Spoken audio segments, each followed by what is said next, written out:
Hey folks, Kevin here. Well, it's June 26, 2020, and I guess my question to you is, have you ever wondered how long it takes for trees to break down when they're covered with dirt or covered with wood chips in a hugelkultur system?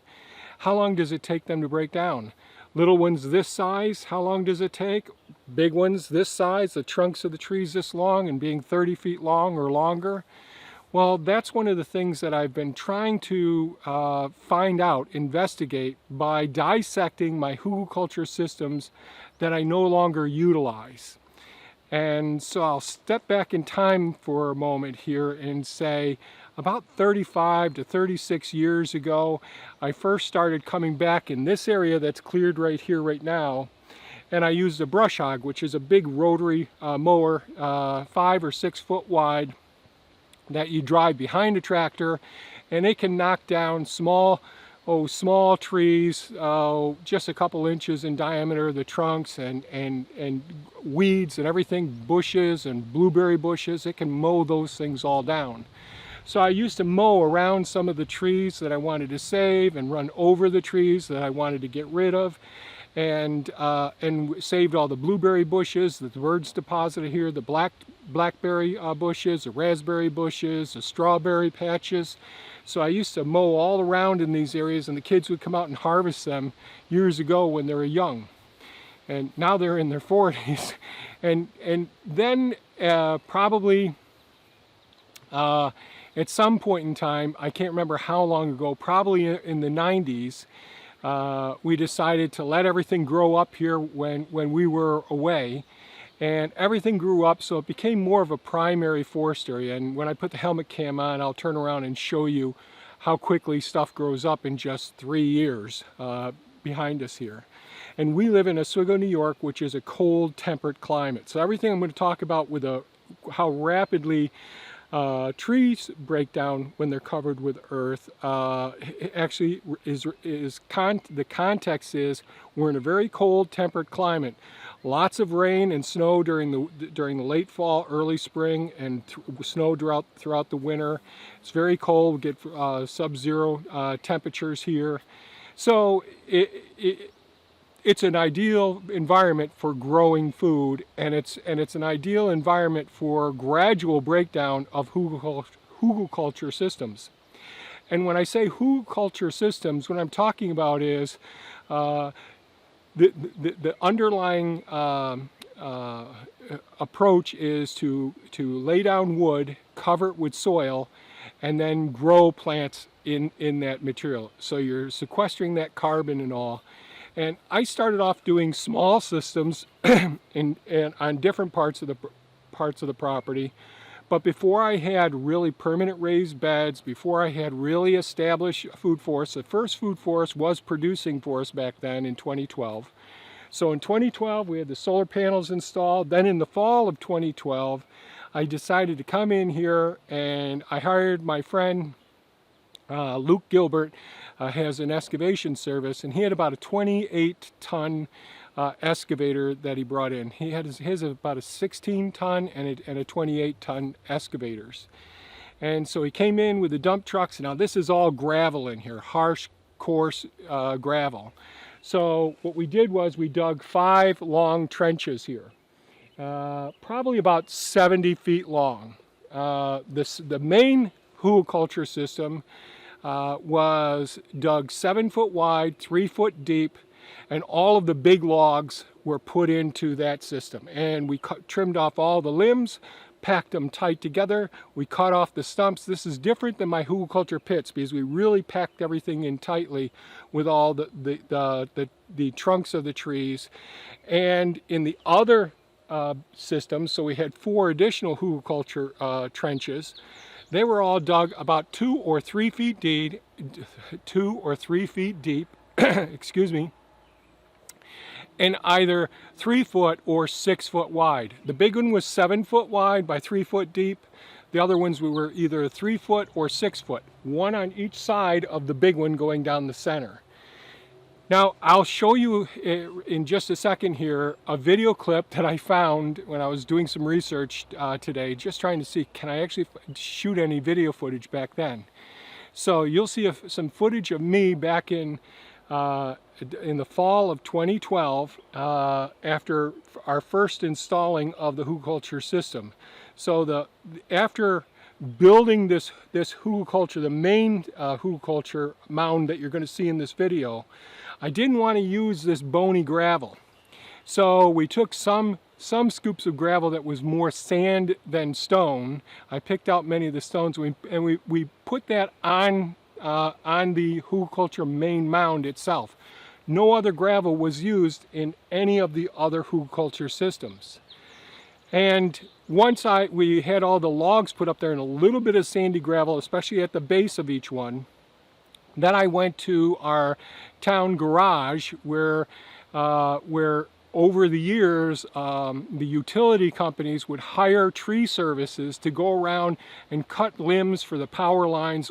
In this part of the world, in this part of the country, we have overhead power lines, internet, cable TV, and telephone, used to be telephone, and our power lines. And they go to transformers on poles and all, and then service the homes. So the tree services every year would be going around to different areas, and they bring in big groups of big chippers and haulers and apparatuses so they could get high up in the trees, and they dump all of the chips at the town garage. I found out about this massive pile that was there, and I used that for some of the sort of back to Eden approach that we did in the first food forest, and it's in other areas as well. And then this area here, I used many loads, 6 yards at a time, in my 12-foot dump trailer, put it up against the side. So we built the first one first, and I took my tractor and I drove right up on the sides of it and deposited the wood chips, kept depositing it until all the wood chips would work its way in between all of the logs as much as they could, and I'd vibrate it, then I'd drive up on top of it and pack it down. So it probably started off at probably 11 foot tall, because that's how high I can drive up onto the pile and dump on it. But ultimately it settled at about 8 foot tall above the ground. So we have 3 foot below the ground where all the logs are located in the main pit, Hugelkultur mound, and it's about 8 foot above the ground. On either side, there's 2 additional Hugelkultur trenches. Most of those are just about 2 feet or 3 foot deep, and either 3 foot wide or 6 foot wide. The 2 on the east side of the main Hugelkultur mound were used for all annual crops. So squash, pumpkins, tomatoes, peppers, potatoes, and it was a real densely packed polycultures in those. At the base of the main Hugelkultur mound were 2 composted areas that were about 2 feet wide. I grew some lemon trees in there, fig trees in there, to see how could they withstand these harsh winters and all. And I can talk more about those in another video if there's a question about it. So the only thing that I left out in the initial description, the video clip I'm going to play, is we actually took many of our journal articles. So when you're in the medical and veterinary professions, my wife and I both are, there's lots of New England Journal of Medicine. This is before everything went to digital media. So in order to be able to stay abreast on things and to recall, geez, what was this publication last year about how this treatment modality, you'd save all of these journal articles or even the journals. So we had tons of those. So lots of paper products were also put into these systems. In the side systems, in the base of it, we put all the limbs, maybe trunks of trees, no greater in diameter than maybe 6 inches or 8 inches in diameter. Lots of branches set in there, and lots of journals, full journals, so that they would break down over time, paper products and all. Then we put, I used to collect, go into the nearby town, and since this was at fall, I'd get all of the bagged leaves that everybody would put out at the roadside, and I put several inches of bagged leaves down on top of the wood in the journal articles and all. And then I would come back and put some wood chips on top of the leaves, I'm sorry, I put the wood chips down first, then the leaves on top of that, and then I'd put compost on top of that. And on that side, that's what we planted all of the annual crops in. On this side, we did a similar thing with the same way, but it was completely mounded up. The wood chips first made the base on top of the leaves and all the logs, and there were more logs on this side, in both beds on this side, and then lots of compost on top of that, and cardboard put on top of those. Then trees, plum trees, peach trees, fruit trees were all planted in both of these systems. Companion plants like horseradish and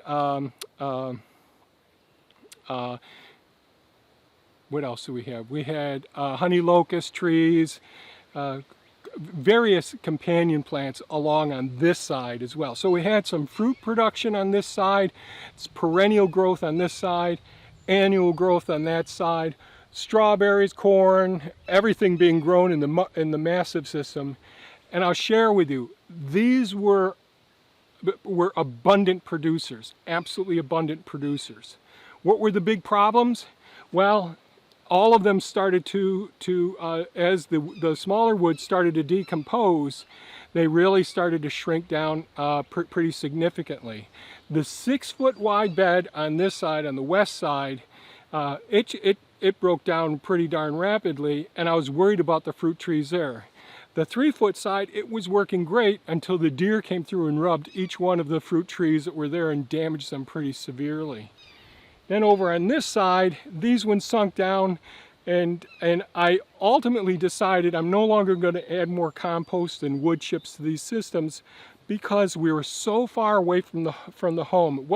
It wasn't a place, it was completely inconvenient to come this far to just walk out and get some tomatoes, potatoes, whatever it was that we wanted to get.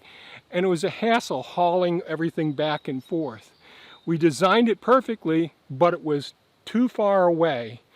And after deciding that I wasn't going to keep this system, I went ahead and tarped the main hugelkultur mound in the center and let that decompose for the last 4 years. The last couple days I pulled the tarps off, pushed them to the side, and then I decided to go ahead and dissect this huge main one and see, are there logs still in there? Did they completely break down? How about the other systems? Were there any of the journal articles over in those sides and all? Nothing. All of those things broke down with the exception at this far end. Now you may not be able to appreciate it from where we're at now, but there's a gradual slope. The higher part of this section here is where the sugar shack is there, and the lowest point is where I'm standing right here. So the hugelkultur trenches that were at this end, the logs that were in below ground level, they soaked up the water. Now right now we're having a drought. All the soil around the area was just moist down in this area. No water detected, but these logs did not decompose that were buried in this very end. There were just a couple of small logs that didn't decompose up above, but all of the rest of the logs completely broke down. And I've got hours of video that I'll try to compress to 2.5 or 3 speed if you want to watch the end of this video, because you can actually see the soil. It's teeming with life. I mean, there's these small little pieces of wood that's remaining in here from these giant, huge trunks of trees are just loaded with fungi, mycelium. And so they're just white. It looks like there's like perlite, in a sense, in that whole area. And yes, there are rocks in the area as I was digging the area up. Lots of reptiles there as well, so I had to move a lot of snakes out of the way while I was digging in there, and toads and all. But that wood, 8 years in the system, just shy of 8 years because it isn't fall yet, almost completely broke down, with the exception of the ones that were in an area, the lowest part where water had pooled. And these logs are so heavy because they're completely saturated. So when they're completely saturated, the fungi can't be active and completely break down those logs. The areas where everything above ground level, completely gone, completely broken down totally. Everything in the higher area where the water worked its way down with gravity going towards down the slope of the property, because the trench was maintained at the same depth, even though the slope of the property came down this way. And so there was more water retained for longer periods at this end. So I'll play a little bit of the video clip that I shot in 2012 so you can hear what I have to say at that time. The thing I neglected to say was all the paper products that we put into the system. And each one of these were extremely successful. And the soil that came out of this system is gorgeous, absolutely gorgeous. So it's like a double plus. It's the gift that keeps giving, Hugelkultur. It's just how you install the system for long-term enjoyment and ease of use and all that needs to be considered. So let's go to that video clip, and we'll come back with me with a helmet cam, just walking around and trying to orient you just where everything was. So here we go. Okay, to give you some perspective, I hope you could still hear me. So these are the Hugelkultur, traditional Hugelkultur, raised above the ground, and it's below the ground. So this is a trench that's 7 foot wide, 3 feet deep. The full length here, and I can't even remember what the length is. I think it's about 70 feet. And logs put into that, and they're similar to the ones that I'm doing as I work my way out. We put the logs in the base of the pit. Yes. We put the logs in the base of the pit. Then on top of the logs and brush, I end up putting mulch down. Then on top of I probably put about 8 inches of mulch on top of the logs. And then on top of the mulch, I put leaves. I put probably about 4 to 6 inches of compacted leaves on top of that. Then I put a layer of compost on top of that. So that's what each one of these pits are. And then on the outside of the Hugelkultur mound that I put up is mulch put over the outside of that. So this is already shrank.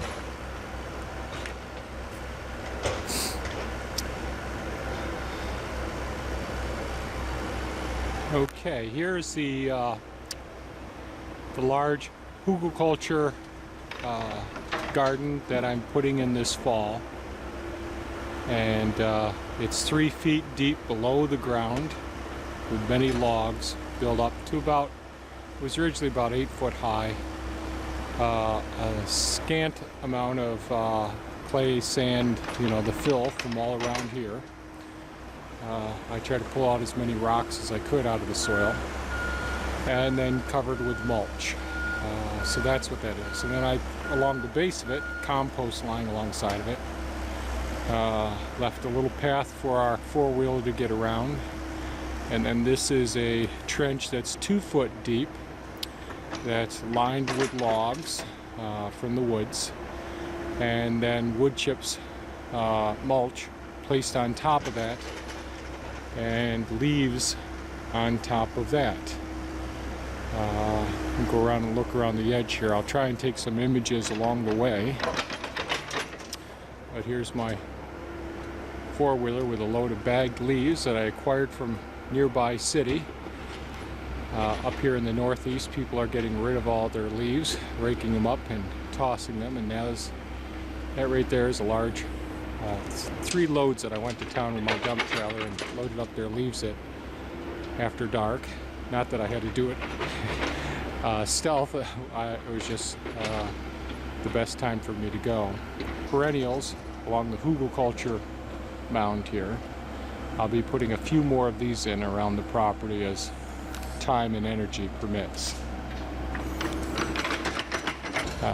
As time permits, but the snow's going to fly this weekend, so I don't know that I'll get it in.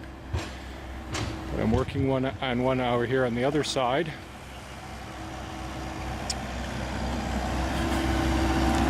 And this is what the trench looks like. Just a standard trench, dug down about 2 feet deep. And Luke Gilbert, someone who I've been working with for over 30 years, is very familiar with my property. and making great headway. Over here on this side of this will be a driveway area to get back to the trails and more of the nature areas down and back. And I'll put another Hugelkultur pit over on this side as well. So hopefully I'll get some shots of what this looks like as we go along.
Okay, so I had shorter hair back in 2012, and I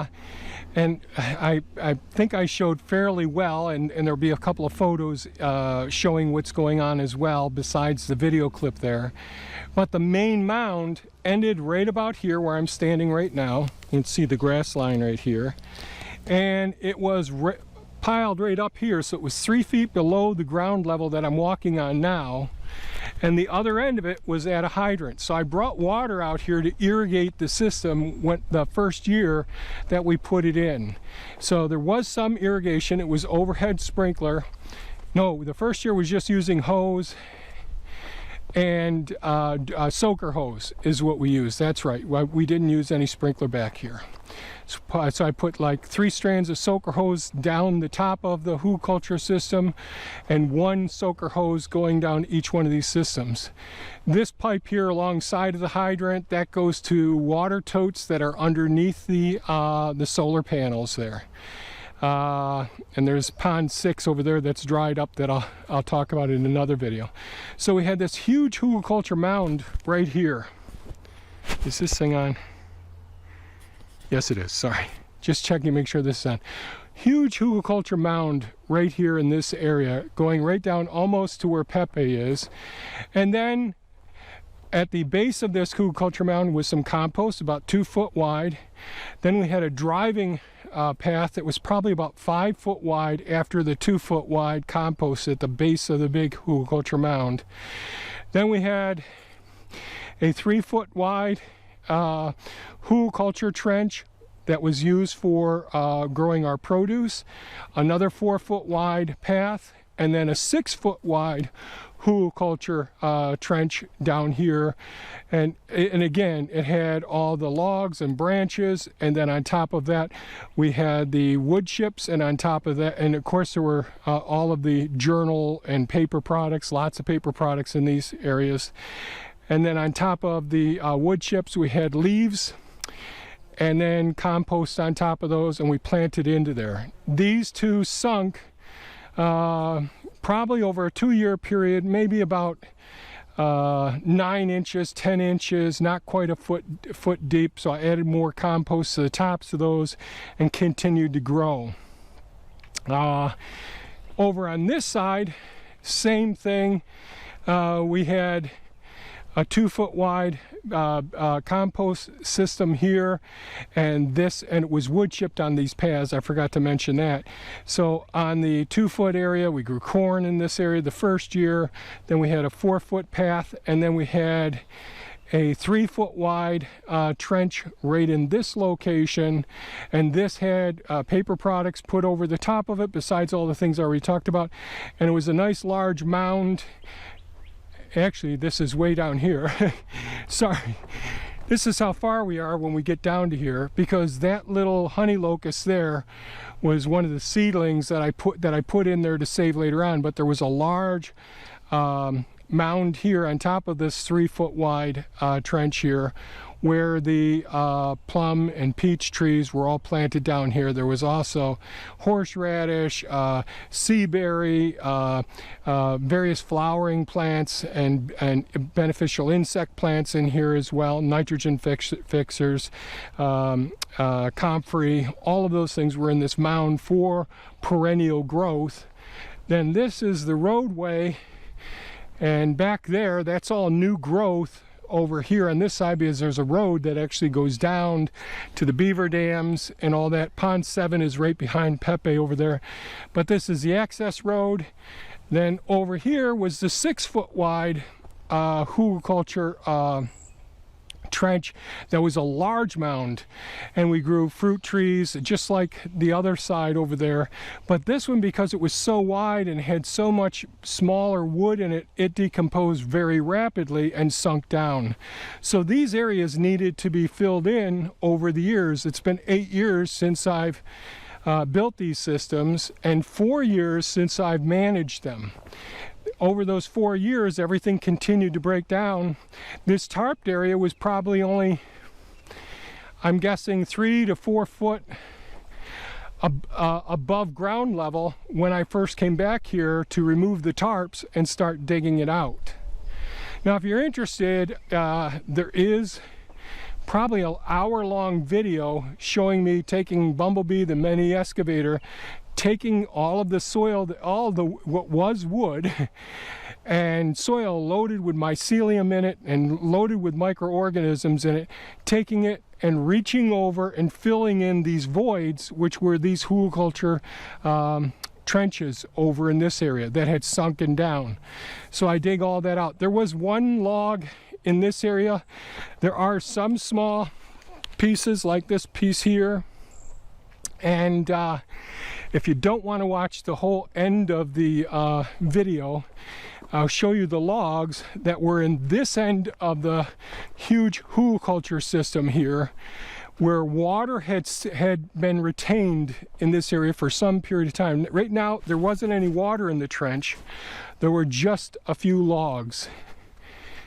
And I'll walk over to where some of those logs are in one of my slow soil decomposing systems, which I'm going to modify after tearing apart these Hugelkultur systems, because I can see the benefit of having them covered with wood chips.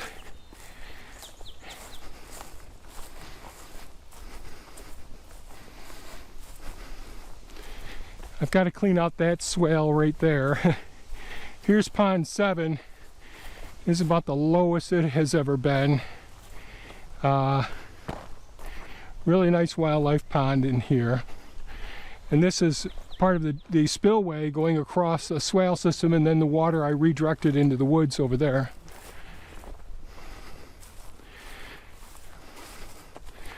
So here are 4 logs that I dug out of this lower end, and you can see them right here. Hopefully this is showing up. These are just completely soaking wet.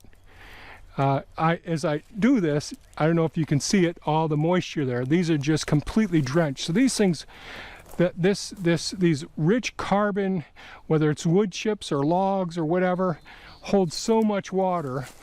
It's amazing. And just rubbing up against the bucket when I was taking them out, you can see it just ripped off some of the surface of the material as well. So this is the area when they're soaking wet, if they're go into an anaerobic environment where the water is completely encompassing the logs for long periods of time, it delays the decomposition process.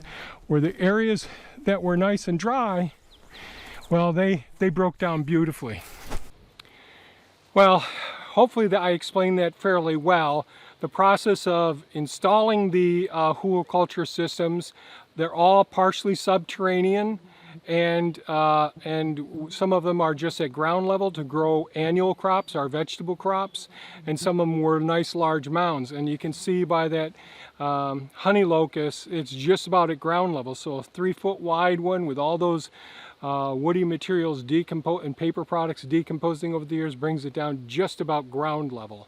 And hopefully you'll be able to see in some of the photos the height that those were actually at as well. So there will be some GoPro footage from my head cam on in the mini excavator. It's quite long. I have 2 days worth of it.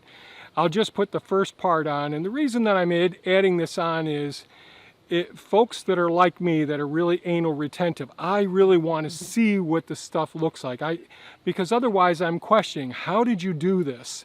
What were the controls? Are you exaggerating that everything was broken down so well?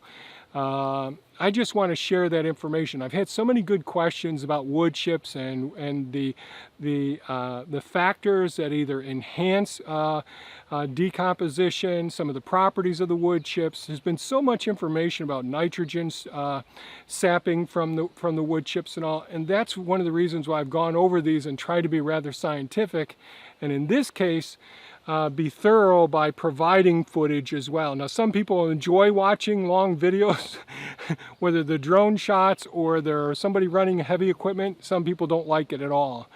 So, but I did want to show some of the footage for you. It takes me hours to take all of these day-long footage and try to compile it down into 45 minutes or whatever. But I didn't want to leave areas out where you could see geez, there's another log, there's a log and all. So if you have any comments or questions, please leave them below. If you found this video of value, please give us a thumbs up.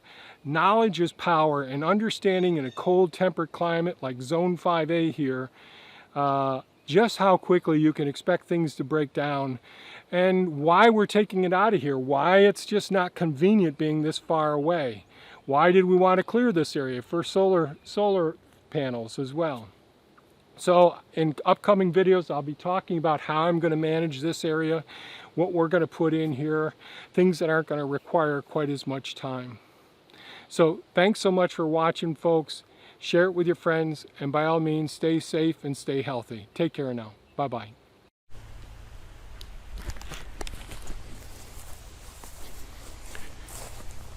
So I've taken a couple scoops out so far. Man, the wood is really broken down in this area. Who knows what it's going to be like in the other areas. I'm sure I'm going to get more logs than I'm going to have to take out of here. I think most of the snakes are out. They were all hiding underneath the tarp. There'll be toads buried in here as well. I'll probably discover them as we move along. I've got 2 water lines there. One's a frost-free hydrant. The other one goes to just under the solar panels, all those reserve tanks.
you.